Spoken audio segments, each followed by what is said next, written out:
आपका कृष्ण दरबार में एक बार बहुत बहुत बहुत स्वागत है। चलिए आज चलते हैं हम एक नए सफ़र की ओर। आज का सफ़र में बड़ा आनंद आने वाला है आपको, क्योंकि आपके कई प्रश्नों का जवाब आपको मिलेगा। उसके लिए आप पहले ध्यान देंगे हमारे रामायण में। रामायण में आपने देखा होगा लक्ष्मण जी ने एक रेखा खींची थी, जिसे आज तक लक्ष्मण रेखा के नाम से जाना जाता है। आज हम आपको जो एक कथा सुनाने वाले हैं, जो चरित्र बताने वाले हैं, उस चरित्र में श्री राधा रानी ने एक राधा रेखा खींची थी। अब राधा जी ने राधा रेखा क्यों खींची थी, उसके लिए हमें आरंभ करते हैं इसको। चलिए अब हम चलते हैं वृंदावन की ओर।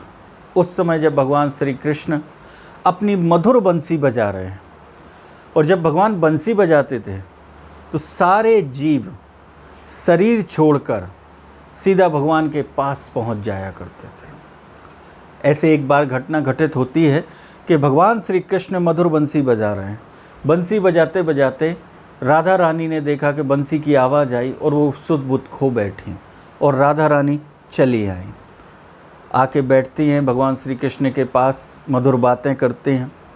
फिर राधा रानी ने कहा है, हे प्रभु, ऐसी बंसी आप रोज़ रोज़ मत बजाया करो, क्योंकि आप जब बंसी बजाते हैं तो हम सब भूल जाते हैं कि हम कर क्या रहे हैं। खा रहे हैं, खाना खा रहे हैं, सो रहे हैं, उठ रहे हैं, बना रहे हैं, कोई काम कर रहे हैं, दही मट्ठा बना रहे हैं, हम सब भूल जाते हैं। सारे संसार की सुध बुध हम खो बैठते हैं। तो भगवान कहते हैं, देखिए राधा जी, मेरा काम है बंसी बजाना, मैं तो बंसी वाला हूँ, तो मैं तो अपनी मधुर बंसी बजा रहा था। अब कौन कौन सुन के आता है ये मुझे नहीं मालूम, मैं तो बस बंसी बजाता हूँ। कह ले प्रभु, आप नहीं समझ सकते इस चीज़ को, क्योंकि आपके अंदर एक स्त्री का हृदय नहीं है, राधा का हृदय नहीं है। यदि राधा का हृदय आपके अंदर होता तो आप इस चीज़ को समझ सकते। तो भगवान कहते हैं, चलो ठीक है, आप अभी स्नान करने जा रही हैं, बताओ आप अपने वस्त्र हमें पहना दो, मैं राधा बना जाता हूँ। तो राधा जी ने कहा चलो ठीक है, और राधा जी ने एक मधुर लीला की, और भगवान श्री कृष्ण को राधा जी का श्रृंगार किया गया, और स्वयं राधा रानी ने मुरली पकड़ ली। अब भगवान कहते हैं, देखो अब तो बन गया मैं पूरी राधा, अब तो नहीं कहोगी। तो राधा जी कहती, नहीं कृष्ण, तुम केवल ऊपरी वेश तुमने राधा का धारण किया है, हृदय राधा का कहाँ से लाओगे, क्योंकि वह राधा ही है जो आपसे अत्यधिक प्रेम करती है। तब भगवान श्री कृष्ण ने कहा, ये तो बात है, राधा का हृदय तो राधा के पास है। कहले नहीं प्रभु, वो हृदय तो आप ले चुके हैं। तब भगवान श्री कृष्ण मुस्कुराए, उन्होंने कहा चलो ठीक है, अब कल से मैं बंसी में तुम्हारा नाम नहीं पुकारूंगा, ठीक है। राधा जी कहती हैं, अब ध्यान रखना। भगवान कहते ठीक है। दूसरे दिन भगवान श्री कृष्ण ने फिर बंसी की तान छेड़ी, राधा जी उठ के फिर चली आए, और आके कहती हैं कि प्रभु आपने फिर बंसी बुलाई। तो भगवान कहते हैं, राधा जी मेरी बंसी से जो तान निकलती है उससे राधा के अलावा कुछ निकलते ही नहीं है, तो मैं और कुछ भी बजाने की कोशिश करूं तो उससे राधा ही निकलता है। तो राधा जी कहती हैं, इसका मतलब आपकी बंसी मेरे अलावा और किसी को नहीं बुलाती, केवल मुझे ही बुलाती है। तो भगवान श्री कृष्ण कहते हैं, ऐसा नहीं है, बंसी तो बजती है, जिन जिन के कानों में पहुंचेगी वो तो आएंगे। तो राधा जी ने कहा, अच्छा मेरे अलावा भी कोई आएगा? तो भगवान श्री कृष्ण कहते, क्यों नहीं आ सकता, ये तो परमात्मा की बंसी है, जब बजेगी समस्त जीव उससे प्रेम करते आते हैं। तो राधा जी कहती हैं, नहीं प्रभु, मुझसे अधिक आपको कोई प्रेम नहीं कर सकता, जितना प्रेम राधा आपको करती है दुनिया में कोई भी आपको इतना प्रेम नहीं कर सकता। तो भगवान श्री कृष्ण ने देखा कि राधा जी के अंदर छोटा सा अहंकार घर कर रहा है। तो भगवान श्री कृष्ण ने कहा, देखो राधा जी, ऐसा नहीं है जैसा आप सोच रहे हैं। कह ले, नहीं प्रभु, अब हम देखना चाहेंगे कि आपकी बंसी की धुन सुनकर कौन कौन आता है। फिर भगवान कहते, अरे आप एक साधारण स्त्रियों की तरह बातें कर रहे हैं, जैसे एक साधारण स्त्री, आप तो महादेवी हैं, आप इस चीज़ को समझते हैं। राधा जी कहते, नहीं अब आप बंसी बजाइए। भगवान कहते, रुक तो जाओ। कल नहीं, आप बंसी बजाइए, हम भी देखते हैं कि कौन आपकी बंसी की धुन सुन के आता है। तब भगवान श्री कृष्ण ने ठीक कहा, ठीक है। उनने अपनी बंसी बजाना आरंभ किया और भगवान जब अपनी बंसी बजा रहे हैं, मधुर मग्न हो चुके हैं, तो राधा जी ने देखा कि बहुत ही समस्त जीव, छोटे चींटी, कीड़े, पंखियाँ और कौवे, कोयलें और साथ में गाय और समस्त गोपियाँ अपने शरीर को छोड़कर आत्मा स्वरूप में वहाँ आके खड़ी हो गई। तब राधा जी ने बड़े ध्यान से देखा, अरे जो बंसी नित्य राधा राधा पुकारती है उसको सुनकर ये समस्त लोग चले आए। तब राधा जी को क्रोध आया। राधा जी ने कहा, सुनो कन्हैया। भगवान ने बंसी छोड़ी। कहले क्या है? कहले ये सब, कहले अब ये सब प्रेम करते हैं हमसे, इसलिए आ गए हमारे पास। कहले देखते हैं, राधा से अधिक आपसे कोई प्रेम नहीं कर सकता। तब राधा रानी ने एक पत्थर उठाया और उससे एक राधा रेखा खींची और कहा, यह राधा रेखा है। जिस प्रकार त्रेता में लक्ष्मण ने लक्ष्मण रेखा खींची थी, उसी प्रकार यह राधा की राधा रेखा है। इसे कोई भी जीव पार करेगा तुरंत भस्म हो जाएगा। तो भगवान श्री कृष्ण कहते हैं, क्या कर रही हो राधा जी? एक साधारण स्त्री की तरह है, आप ये बर्ताव क्यों कर रहे हैं? कहले नहीं, अब आप बजाओ बंसी, खींचो अपनी तान। तो भगवान श्री कृष्ण ने अपनी तान खींची। जैसे ही तान खींची तो समस्त जीवात्माएं उस रेखा के नज़दीक आई जो राधा जी ने खींची थी, और जैसे ही वो उसके नज़दीक आई, उसको पार करने को हुई, उसमें से ज्वाला भड़कने लगी, बहुत तेज अग्नि प्रकट हो गई। अब राधा जी कहती हैं, देखते हैं कौन जीव इसके आगे बढ़ता है। और भगवान श्री कृष्ण ने फिर जैसे ही तान बदली, और तान जैसे ही बदलते हैं और वो समस्त जीवात्माएं उस राधा रेखा को पार करके अंदर आ गई। अब राधा जी बिल्कुल अचेत अवस्था में आ गई, और जो क्रोध था, जो अहंकार था, वह राधा जी के आंखों से बहने लगा आंसू के रूप में। भगवान श्री कृष्ण ने बंसी रोकी और देखा। वो कहते हैं, अरे राधा, आप रो रही हो, आपकी आंखों में आंसू? तो कहने लगी, हे नाथ, मुझे क्षमा करना। मैं समझती थी कि मैं ही दुनिया में आपसे सर्वाधिक प्रेम करती हूँ, लेकिन मुझसे अधिक प्रेम तो ये सब करते हैं जो आपके समक्ष खड़े हुए हैं। और बस फूट फूट के राधा जी ने रोना चालू कर दिया। तो भगवान श्री कृष्ण मुस्कुराए और कहते हैं, राधा जी, अब भी आप भूल कर रही हो जो उस समय आप क्रोध और अहंकार में, आप फिर वही भूल कर रही हैं जो उस समय क्रोध और अहंकार में भूल कर रही थी। कह ले, नहीं प्रभु, आप मुझे बहलाने की कोशिश कर रहे हैं। भगवान कहते हैं, हम आपको बहला नहीं रहे हैं, जो है हम उस परम सत्य को दिखाना चाहते हैं, उस सत्य को देखिए। तो राधा जी ने देखा भगवान श्री कृष्ण की ओर। तो भगवान श्री कृष्ण मुस्कुराते हुए बोले, इन सब लोगों के हृदय में झांक के देखिए। तो राधा रानी ने जब समस्त जो जीवात्माएं गोपियों के रूप में खड़ी थीं, जिसमें उनको सबसे पहले ललिता, विशाखा, उनकी जो खास सहेलियां, सखियां थीं, वो सब दिखाई दी। तो उनके अंदर जब राधा जी ने ध्यान से देखा, तो उनने देखा सबके हृदय में उनको राधा दिखाई दी। तो उनने देखा कि सबके अंदर राधा है। तो भगवान श्री कृष्ण कहते हैं, अब समझी? नहीं समझी। यह दुनिया का परम सत्य है। श्री कृष्ण से प्रेम वही कर सकता है जिसके हृदय में राधा हो। बिना राधा के कोई कृष्ण का प्रेमी नहीं हो सकता, कोई कृष्ण का भक्त नहीं हो सकता।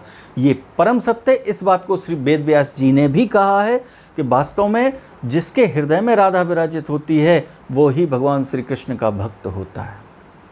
तो राधा जी से कहा, देख लो ये सब कौन है? राधा। इसलिए भले आपकी सखियों के रूप में है, लेकिन मुझसे प्रेम इसलिए करती हैं क्योंकि इनके अंदर आप समाहित हो।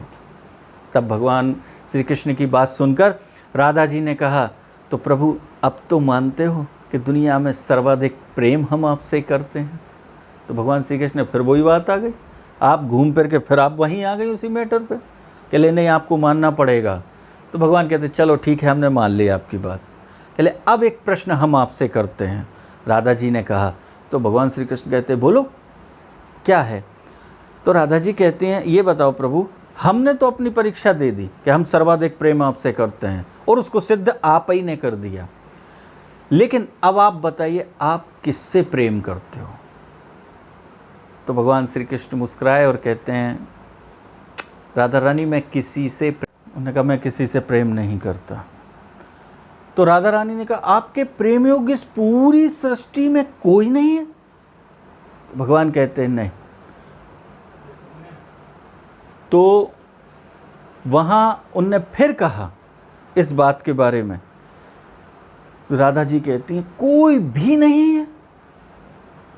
तो भगवान श्री कृष्ण कहते हैं नहीं। तब राधा जी का क्रोध और चढ़ गया, फिर उनकी आंखों में आंसू आते हैं, और जैसे ही आंसू आते हैं तो राधा जी से भगवान श्री कृष्ण कहते हैं, राधा जी आप फिर वही भूल कर रही हैं कि एक साधारण स्त्री की तरह सोचने लगी। कह ले अब इसमें भूल करने की क्या बात है प्रभु, आपने आपके योग्य, कह ले मेरे योग्य कोई नहीं है, इसके बारे में पहले आप सोचिए तो मैं क्यों कह रहा हूँ। तब भगवान श्री कृष्ण कहते हैं राधा जी से कि आप व्यर्थ ही आंसू बहा रही हैं, पहले पूरी बात को समझिए मैं कहना क्या चाह रहा हूँ। तब भगवान श्री कृष्ण ने कहा कि देखो इस पूरी सृष्टि को हमने बनाया, समस्त जीव में मैं हूँ, चल अचल जीवन मृत्यु समस्त मैं ही हूँ, मैं ही नर हूँ, मैं ही नारी हूँ, मैं ही देव हूँ, मैं ही देवी हूँ, मैं ही शिव और मैं ही शिवा हूँ, मैं ही ब्रह्मा, मैं ही सरस्वती, मैं ही विष्णु, मैं ही लक्ष्मी हूँ, मेरे अलावा सृष्टि में कोई नहीं है, और मैं ही कृष्ण हूँ, मैं ही राधा हूँ। प्रेम दूसरे से किया जाता है, मेरे अलावा तो सृष्टि में कोई है ही नहीं, तो मैं किससे प्रेम करूँ, इसलिए तो मैं आपसे कह रहा हूँ, और आप उस बात को कहीं और ले जा रहे हैं। तब राधा जी को ये बात समझ में आती है कि हाँ प्रभु सच है, सबके अंदर आप ही समाहित हैं। आशा करता हूँ यह कथा आपको पसंद आई होगी। अब हम आपको पिछले प्रश्न का जवाब देते हैं। हमने आपसे पूछा था गोवर्धन पर्वत कहाँ से वृंदावन में आया। लोगों ने कोशिश की है उसका आंसर देने की, लेकिन आंसर क्या है वो हम आपको, उसके लिए चलना पड़ेगा आपको त्रेता युग में। त्रेता युग में जब रामेश्वरम की स्थापना हो रही थी तो भगवान श्री राम देख रहे थे कि एक एक पत्थर पे राम लिखा जा रहा है, वो तैरते जा रहे हैं। तब उनने हनुमान जी को बुलाया और हनुमान जी से कहा हनुमान तुम मेरा एक काम करोगे। तो हनुमान जी कहते प्रभु आज्ञा करिए, आप ऐसे क्यों बोल रहे हैं।